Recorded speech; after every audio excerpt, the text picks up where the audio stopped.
Before My Heart Gives Out by Kira 18 on AO3. Chapter 13. Before. Dread was a feeling he was all too familiar with. In his line of work, it came with the job. This sense of wariness and anticipation that followed him every time he hit the streets. Underground hero work wasn't as clean nor as straightforward as generic hero work. The underground industry dealt with the darker side of society, the villains that thrive in the darkness, making the city's streets their playground. It meant that this sense of dread he was feeling while walking into the police station was something he was constantly living with. Yet it was also something he was never going to get used to. After all, he learned a long time ago how to use his instincts in his favor. Use that sense of anxiety and anticipation as a warning for whatever was about to come. Whatever was going to jump out in the darkness around him next, he learned to be ready for it. Welcome it with open arms and react accordingly. It was the logical thing to do, after all. It didn't help his nerves, though, as he stopped in front of the detective's office, knocking on the door lightly. A soft, "Come in," could be heard from the other side. Taking it as his cue to move, he stepped into the room. He'd been here many times before, whether it was to discuss current cases or talk about action plans or simply debrief. He often found himself working with Tsukauchi. The man was good to work with, honest, determined, and ready for the job. This also meant that with time, he'd come to know the different looks Tsukauchi gave, depending on the information he had. The look he was currently giving him didn't promise anything good. "Good morning, Aizawa-san," the man greeted with a smile, although it looked a little forced.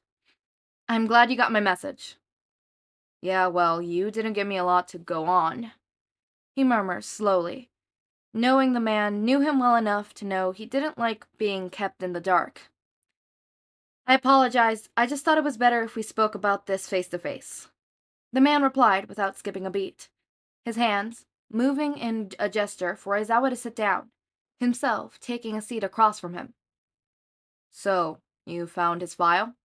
Aizawa asks when he feels that Tsukauchi wasn't going to speak up first. "I did." There's a serious look in Tsukauchi's eyes now. It makes Aizawa sit up straighter, if only a few more inches. "Do you recognize the name Izuku Midoriya?" The name Midoriya brings up strange feelings in him. He can't exactly identify them yet, but they're there, and he doesn't remember why. It makes the dread that pulls in his gut intensify. "I don't think so. Is that the kid's name?" He inquires slowly. "Here, take this." The man hands him a sealed file. Taking it from his grasp, he opens it, eyes scanning the contents slowly. He doesn't get far before something catches his attention. Name: Izuku Midoriya. Date of birth: July 15, 2134. Father: Hitoshi Midoriya. Whereabouts: unknown.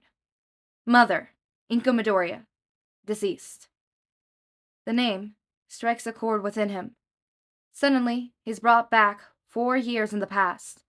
Flashes of memories flicker in his mind as he wishes that he was wrong, that this isn't who he thinks it is. Any hope he has that he's wrong is shattered as he goes through her death report. Words like crash and explosion spark in his thoughts, memories he's been working so long to overcome, memories he'd apparently managed to suppress. Aizawa wasn't having the best night. Hitoshi had asked him to take over his shift tonight because something had come up. Usually he would refuse. However, his best friend somehow managed to annoy him to the point where he was forced to accept, if only to get the loud blonde off his back. Everything was going smoothly at first. He stopped a small store robbery, and the night was relatively quiet and peaceful. Maybe he could even go home early today. He cursed, his wishful thinking, as his phone vibrated in his pocket. A car crash had occurred just a couple of blocks away. A collision between a pickup truck and a civilian's car. They needed anyone that was near to go and help out with the injured. The nearest hospital was at least half an hour away, and they couldn't wait for the medics to arrive. The casualties weren't determined yet. Aizawa quickly made his way there, his feet pounding against the asphalt as he ran. His quirk was useless in this situation, but he could at least put his field training to work. He'd be damned if he didn't help in any way he could. The scene he witnessed when he arrived was worse than he expected. The call he got mentioned the collision of a truck with another car. However, they failed to mention the chemicals being carried by said truck. Multiple barrels of liquid were scattered on the floor. An ominous smell of fuel and chemicals plagued the area.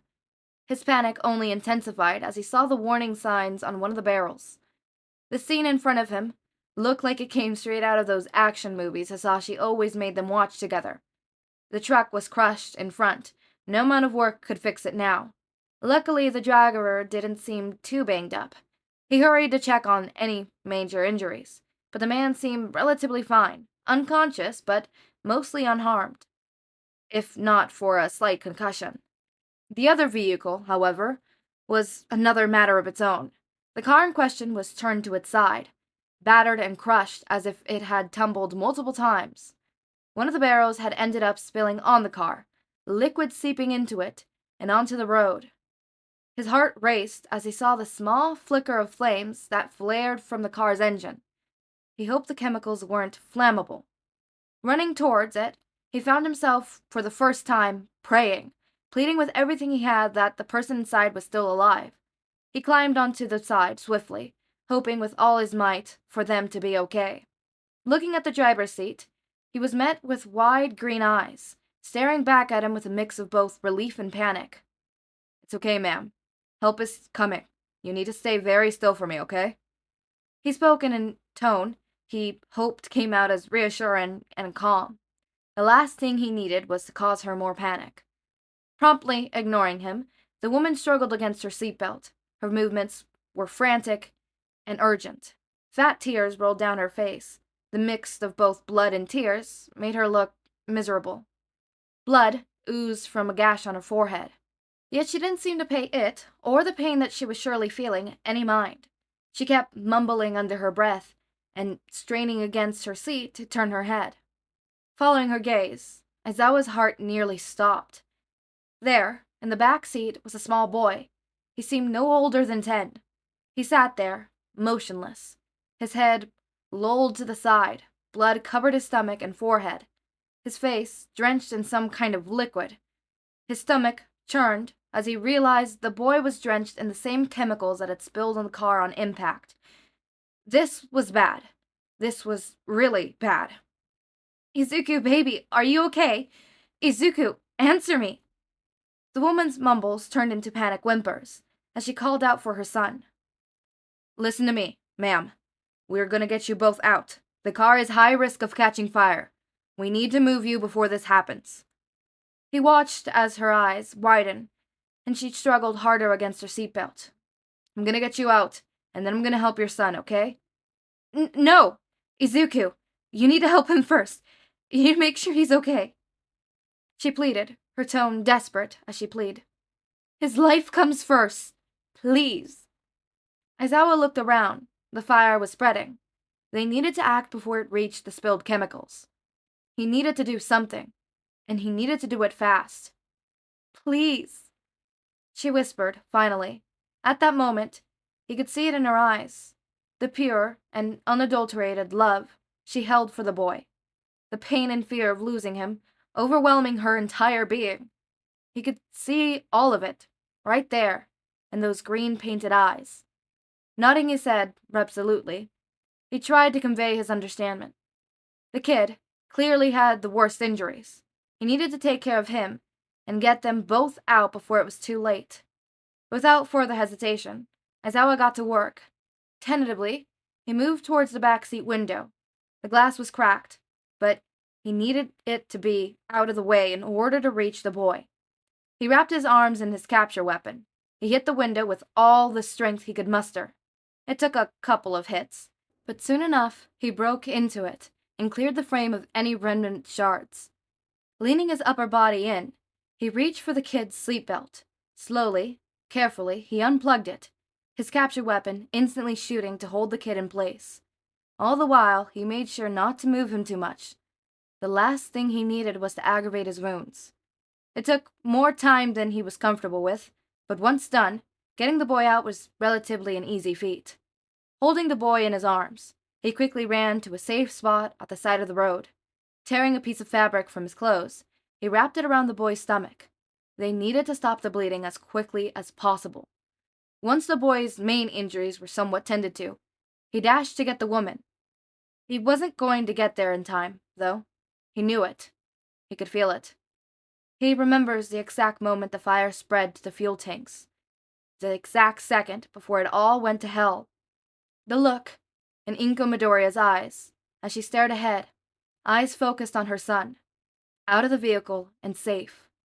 The smile on her face as she accepted her fate, as she accepted his failure. He was going to be too late. The car exploded just as he was about to reach for the window. The shockwave sent him skittling across the floor, back scraping against the pavement as he tumbled backwards. He was too late. Sirens could be heard coming from a distance. However, Aizawa paid them no mind, as if he was drowning underwater. The only thing his mind registered was the scorching red flames that danced in his line of vision. The overwhelming feeling of utter uselessness got at his mind. The guilt eating away at his insides as he glanced at the destruction, as he gazed at his failure. Aizawa. Blinking rapidly, he found himself back in the detective's office, his eyes stinging with unshed tears as he looked on ahead, staring into the worried eyes of the man in front of him. "Are you okay?"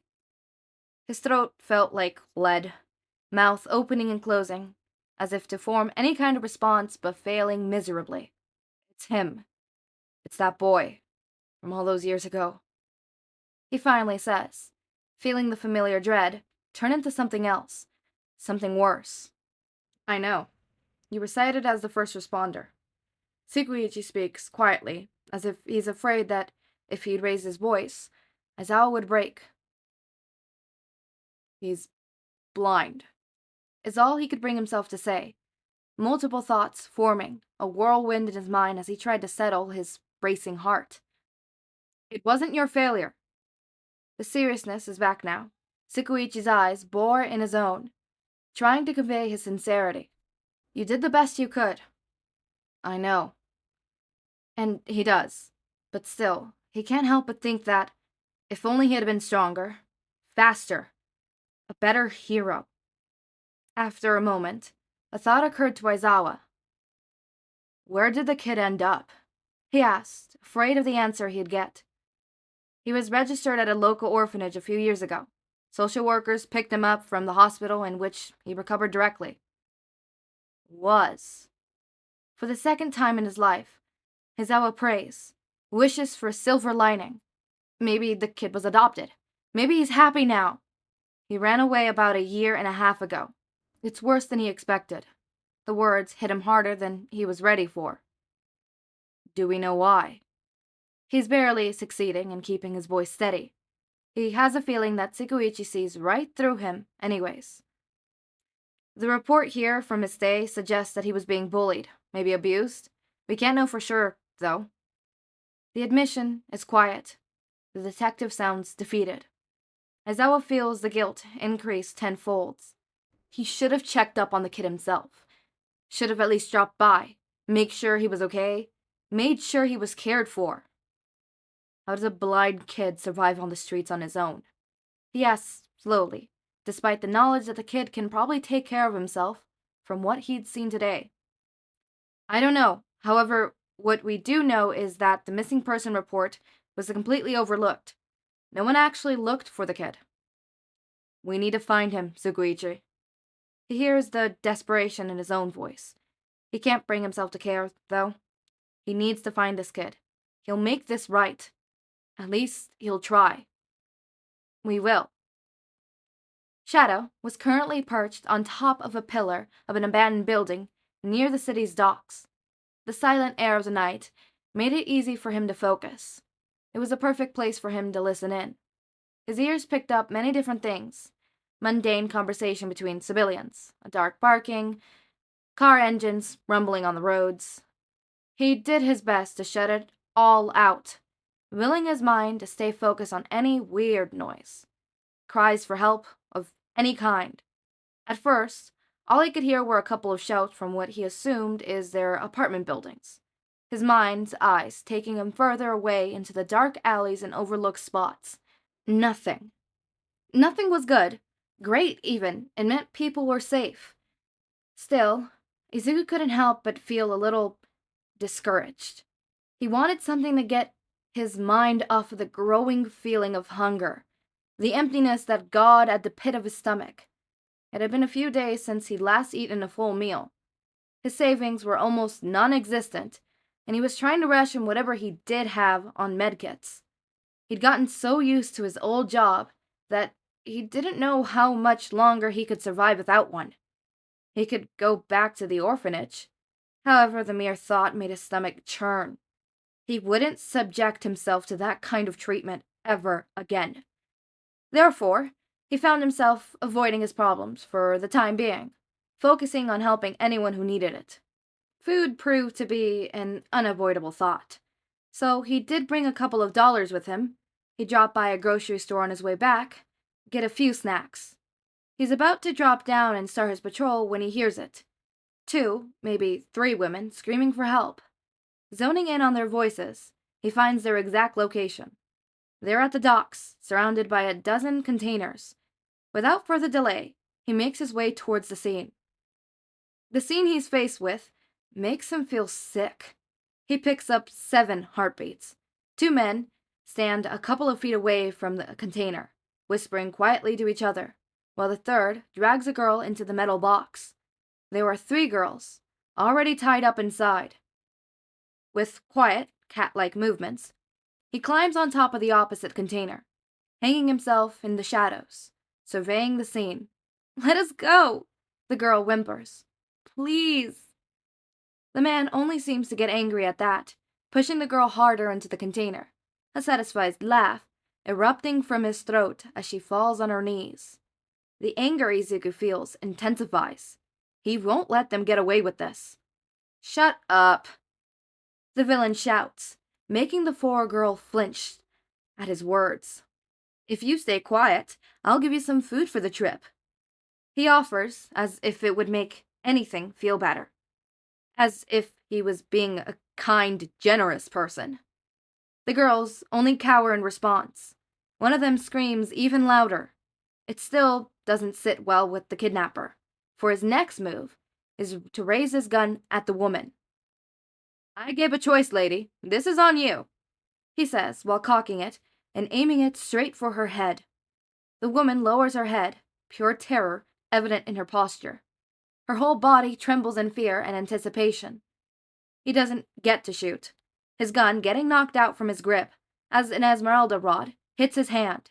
The man lets out a loud hiss as he spins towards the direction it came from. Izuku can hear the girls screaming in the background. Before the villain can react, Shadow is already on him, jumping from his perch and landing straight on him, kicking him to the ground with a resigning thug. Footsteps echo behind him, and he barely manages to dodge the punch aimed at his face, dropping low to the ground and swinging the offender's legs from under him. It's a 2-on-1 fight, and Izuku knows he can't afford to pull his punches. These girls' lives rested on his ability to pull through. Electricity crackles in the third villain's clenched fist as he runs at him. They trade blows, Izuku barely evading the electrical charges.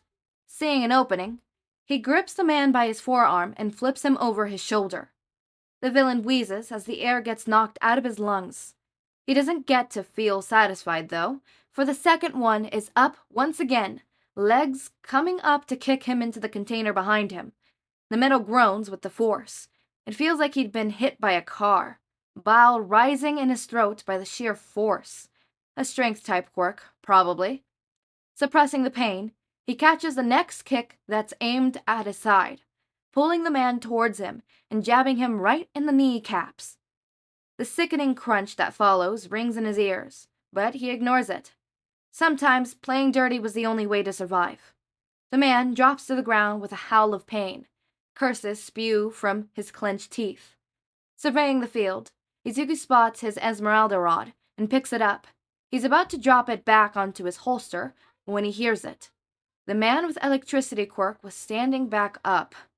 Sighing loudly, he throws the rod at the villain, satisfied with the loud thump that follows.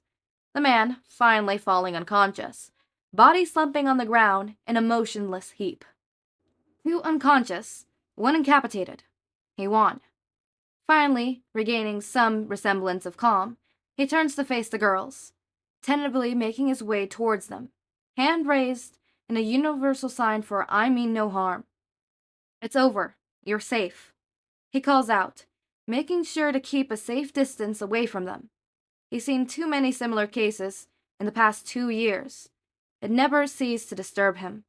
The girls seem to relax lightly at his words. All of them are still shocked, though, tears streaming down their faces as they try to regain their composure. One of them speaks up, her voice barely above a whisper. Your shadow, she says. The awe in her voice makes him feel strange.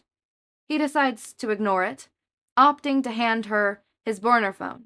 She seems to get the message, her fingers immediately moving to make the call. It's only when he hears the sirens that he leaves. By then, all 3 men are tied up, placed in the same container they were going to use. The world was really a dark place. A bone-deep tiredness settles on him as he makes his way to the nearest convenience store. He's back in his civilian clothes now, his costume safely stored in his backpack. It feels heavier than it is, the weight of the night's events only now crashing down on him. The store is fairly empty when he walks in. The only occupants of the room are the clerk, standing behind the counter, and a boy scanning through one of the shelves on the 3rd aisle. The clerk sends him a glare as soon as he steps inside, only slightly relaxing when he sees his walking stick. It's understandable, though, knowing that Izuku probably looks worse for wear. His face hurts. The bruise was probably even darker now, not to mention that he's currently limping, one arm gripping his injured stomach tightly. The pain flashes with every step he takes. He needs to eat, though, so here he was, ignoring the nasty look aimed his way. He picked up 2 sandwiches from the nearby fridge and drops them on the counter. After rummaging through his pant pockets, he finally gets a hold of the few dollars he had saved for this. The bell of the storefront rings, but neither he nor the clerk pay it any mind. The old man is too focused on Izuku to actually pay any other formidable customer extra attention. He hears it before he knows what's happening. The click reaches his ears, just as he feels the pressure on his back. His night just kept getting better, didn't it? Give me the money or the kid gets it. The robber growls at the frightened clerk, gun pressed into Izuku's back harder. In his defense, the clerk, despite his previous looks he was sending Izuku, immediately gets to work, not even hesitating to collect the money. Huffing slightly, Izuku turns slowly to face the robber. You really shouldn't have done that, he says, expression bored as he faces the gun that's now aimed at his head. Ha! You want to die that bad, boy? The man shouts at him, gun straying with every wild gesture he makes. Taking this as an opportunity, he strikes. His walking stick twirls in his hand, and he hits the man clean on his stomach, legs immediately coming up to hit him on the chin. In a flash, the man is down, gun fallen from his grip. Izuku immediately kicks it away from him. God, he didn't have the energy for this. The clerk seems to be frozen in place when he turns back to face him, shocked and speechless. It's only when Izuku drops the money on the counter for a sandwich and goes to walk away that he speaks up. Hey, kid, wait! The man calls out hurriedly, making Izuku pause in the doorway. How can I repay you? He's about to wave him off when an idea hits him. You know, I could use a job. All right, I'll talk about that at the end. The ending scene. I always talk about the ending scene at the end. It makes sense. I go from beginning to end. Whatever. Although sometimes I'm like, okay, yeah, no, I can't not talk about it. So, first, I knew that Shota was the one that saved Izuku in the past. Don't ask how I knew. I knew. I think I did Shota's voice for the one. I think there was like a little hint that it was Shota as well. But I'm not so sure.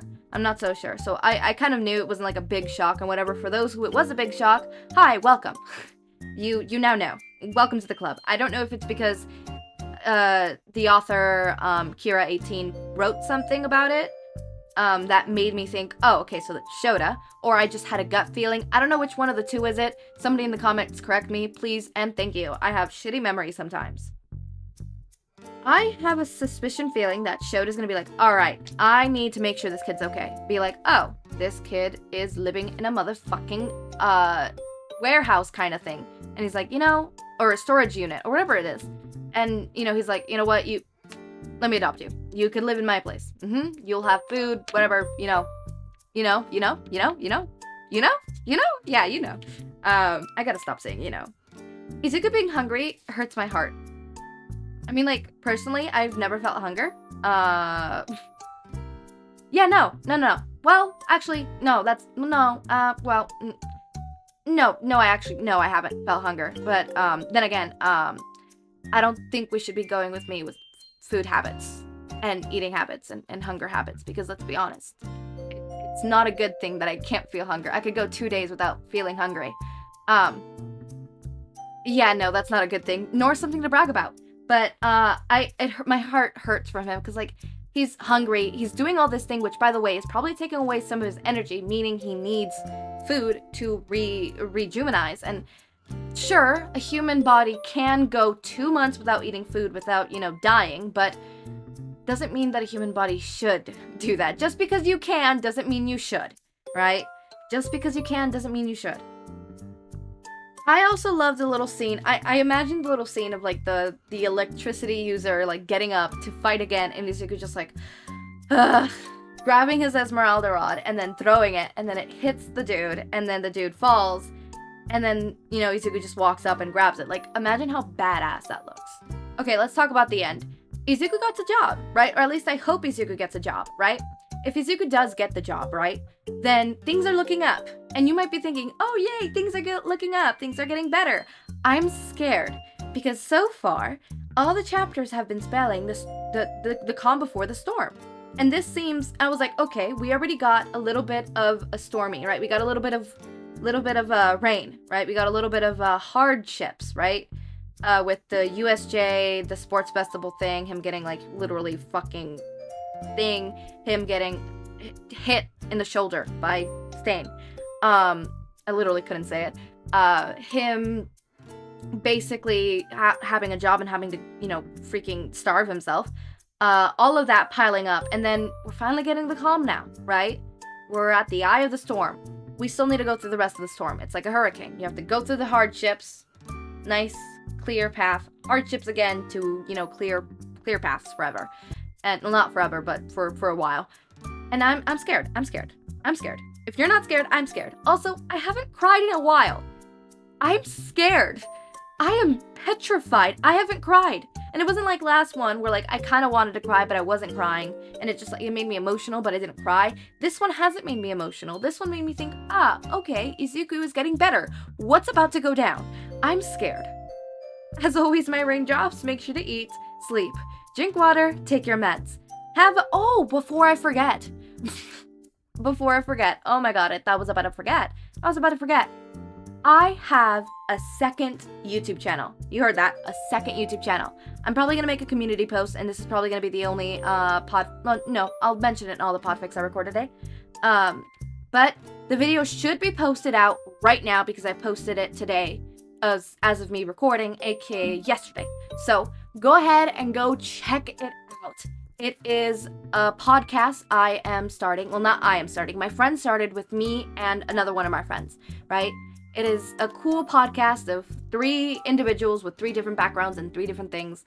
And it's going to be super fun. The first podcast we have, Podfac. What the fuck is a Podfac? The first podcast we have is one that I chose the topic for, which is fanfiction, which I hope you guys will enjoy and like. So go ahead and go over there. We will be discussing many, many different topics and many, many different things. And it's another area to get to know me, you know? And I show my face there, so if you don't have my TikTok and you want to know how I look like, go over there and subscribe, please and thank you, because it's a side project that I'm doing. Also, the video took me literally 6 hours to edit. Please, for the love of fucking God, go at least watch it, please. I am begging. But yeah, no, that one is definitely where I'm gonna be, you know, you get to see a little bit more of myself. So if you like my little end of comments where I give my 2 cents of things, you're probably gonna love over there, because basically that's just gonna be me 24/7 with my friends, you know, putting in their side comments. I am planning on having a My Hero Academia themed podcast at one point, so go ahead and check it out. Link is in the description, and in case you don't want to look it up in the description, we are Escape the Topic over on YouTube, TikTok, Twitch. I'm trying to think of all the social medias we have. Spotify. We have a Spotify. Yeah, we have a Spotify. I'm also gonna link the Spotify down in the description. Hopefully, I don't know. I'm gonna have to figure out how to link a Spotify. I'll figure it out. I'll figure it out. As always, my raindrops. Make sure to eat, sleep, drink water, take your meds. Have a great day or night. Link to my Discord server and socials and my YouTube channel is down in the description. Subscribe to see more of my content, and thank you so much for watching. Not me forgetting my own outro.